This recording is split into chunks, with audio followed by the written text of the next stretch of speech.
Well, all of Canada's premiers are in Washington, D.C. today, or at least headed there. And that's where we're also finding Brian Lilley, political columnist for the Toronto Sun, who is joining me now to talk about what's going on there. So, Brian, first off, thanks for joining us from Washington today. Great to have you back on.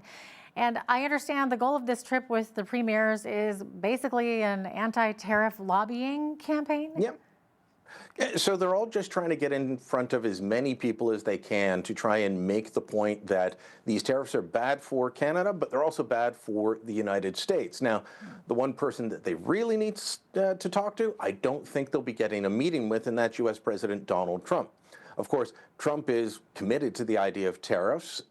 Many of the people around him are committed to the idea of tariffs, but still the premiers felt it's important to come down to meet with business leaders. There's going to be a reception later today hosted by a senator in the Library of Congress, lots of people coming around for that. And so they want to get in front of people who have influence in Washington, whether they be Republican or Democrat or from the business community, to make Canada's case. So Premier Doug Ford was at an event earlier today speaking to the American Chamber of Commerce. You've got Premier Smith is already in town. I haven't seen her yet. Nova Scotia Premier Tim Houston wandering around the hallways of the hotel in the lobby. So they're all gathering here to try and show a unified voice, unified message at a time when there really isn't leadership from the federal level. You know, the Prime Minister right now, as these tariffs are coming, he's in Paris. Yeah, not in Washington, where he probably should be. Yeah, okay. Now, you mentioned Danielle Smith, so Alberta Premier. She'll be part of this reception at the Library of Congress today, hosted by Republican Senator Kevin Cramer of North Dakota. So Premier Doug Ford, you're saying, meanwhile, just spoke to the Chamber of Commerce. So what is all of their messaging going to be? Have you really heard, kind of dug into what it is and sort of what the reception is from their U.S. counterparts? Well, interesting reception today. There was a crowd of about 150 people at Ford's event with the Chamber of Commerce, a mixture of Canadian business leaders and American business leaders, because in addition to the premiers, there's a bunch of people who represent trade associations and provincial or national chambers of commerce have also come to Washington for these meetings to try and it's basically a full court press. So Premier Ford's messaging at that event was all about, hey, look, we're stronger when we're together, and the real problem is China. So let's work together to beat back China. Ford has made that messaging before, but it was interesting to hear it laid out in a full speech aimed at an American audience, because that's something that might break through with Donald Trump. Everything that he's doing, from the Panama Canal to Greenland to tariffs to altering trade, is about countering China. China is trying to take over as the world superpower. They're trying to take over as the dominant economy, and Trump wants to make sure that the United States comes out on top.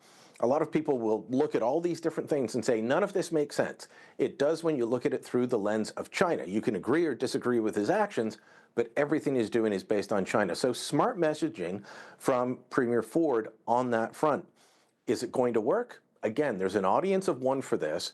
At some point, somebody's got to get to Trump. One business leader who was there in the audience told reporters afterwards that when that might happen is we might have to feel the pain first of the tariffs, and the American people may need to feel the pain of the tariffs before Trump says, okay. So, a lot going on and a lot of messaging, a lot of politicking. That's what you do when you're in Washington, D.C., though. Oh, absolutely. And the official program for the Council of the Federation starts Wednesday. So what are the plans there, Brian? Premiers are getting together for a photo op early in the morning, a working breakfast, then it's off to meetings in and around Capitol Hill. Exactly who they're going to be seeing, Premier Eby in British Columbia was asked about that yesterday. He said, well, things are up in the air. Look, to be honest, we do know that they're going to be meeting with some senators, some Congress people. Premier Ford's office has put out a list of who he's meeting. Eby couldn't say. Premier Smith's office did not put out a full list. So I think some of it's fluid. And I also think that they don't want to say who they're going to meet with until they've met with them, because, Canada doesn't factor in an awful lot in Washington. It's hard to get meetings, and it's easy to get them canceled. So some of this is going on in the background. But I'll tell you this, as much as people don't normally talk about Canada in the American capital, and that's my experience from when I've been down here, or called down to interview people, Canada's being talked about a lot in the media, and not just more progressive or left-wing media that are saying, "Oh, look at how evil and awful Donald Trump is to Canada," but also in Fox News, where Canada is, for this last week, top of the news for several days at times. So it's a fascinating dynamic going on down here. Yeah, it sure is. Actually, Trudeau often makes their newscast as well with some of the things that he does and says. Speaking of Trudeau, okay, now here we go on the 51st state thing. So I thought we were kind of over this thing, but it looks like there was allegedly audio that came out last week of Justin Trudeau saying that Donald Trump is serious about making Canada the 51st state. So the claim is that it was a hot mic moment that wasn't supposed to be made public. But Brian, you think Trudeau wanted this audio out there. Why do you think that? Oh, as soon as I heard it on Friday, I said this was leaked on purpose. They didn't cut the mic. So the media was invited into this event in Toronto. It was a bunch of business people. They're calling it the Team Canada event. And they're brainstorming and discussing ways to push back. And the media was allowed in for the first few minutes for Trudeau's opening comments, which sounded a lot like a TED Talk. And then after the media left, well, he started talking and they hadn't cut the mic. I think that he did this on purpose. My podcast this week on Full Comment, I interviewed Joel Pollack from Breitbart just after that news broke. And Joel even thought, yeah, this is probably strategy on Trudeau's part. I mean, it can be political strategy in terms of how he plays it up for the Liberals to try and say, look, nasty Donald Trump's coming for us and we're going to fight against him and we're against him and others aren't. But there's also strategy in terms of how Canada negotiates with the White House over this. So, I think he wanted it out there, and I think it served him politically to have it out there. Interesting. Okay, so you think Trudeau says that, Donald Trump is serious about making Canada the 51st state. So what does Trump, the man himself, have to say about this? His Fox News interview just ahead of the Super Bowl on Sunday, he was asked about it. Brett Baer said he cited Trudeau's hot mic moment and said, is this serious? And Trump said, yes, it is, and then started going into why he wants Canada to become the 51st state. He talked about a trade imbalance. He's still claiming that, the American subsidizes to the tune of $200 billion. Well, one, the trade surplus isn't that big. Also, a trade surplus is not a subsidy. But, as I've been reading into the people around him and who are advising him, they do view the defense spending that they do and that we don't do as a subsidy. Trump was asked about this again on his flight to New Orleans for the Super Bowl and went on at length about how, Canada hasn't spent much on defense because they assumed that we would defend them. Well, they can't make that assumption anymore, and we're not going to spend that money, but if you're a state, then we'll defend you. But if not, you're going to pay. So essentially, that's part of his thinking on tariffs. His thinking on tariffs is muddled and all over the place. I thought we were getting a 30-day reprieve, but that's part of what's going on there. So, I think all of this started as a joke. I don't think it's a joke anymore. The bad part is I don't know where it goes from here, Jeanette. Yeah, I know. Is it something we should be serious or be, taking action against? Just wait and see. Trump is so unpredictable, and it's difficult to know if he's being serious or not, or if he's joking. So, or maybe it's a negotiating tactic. Who knows? So, what is your sense of all of this, Brian? Are you just as confused as everybody else about this one? Well, it's definitely part of a negotiation tactic, but, I've had the sense for a little while that when this started with Justin Trudeau's trip to Mar-a-Lago at the end of November, remember Trump put out the social media post on the Monday night, November 25th, saying that Canada and Mexico would get these 25% tariffs. Trudeau was in Mar-a-Lago that Friday night. It was a surprise visit, had dinner, left the next day. And it was after that that the reporting started that Trump had said at that dinner, 25, or we'll make you the 51st state. I thought, okay, he doesn't like Justin Trudeau. And then all of his social media posts with the "Oh Canada" and looking out at the Matterhorn and all of that, I thought he's just trying to get under Trudeau's skin because the two guys do not like each other and they've battled over the years.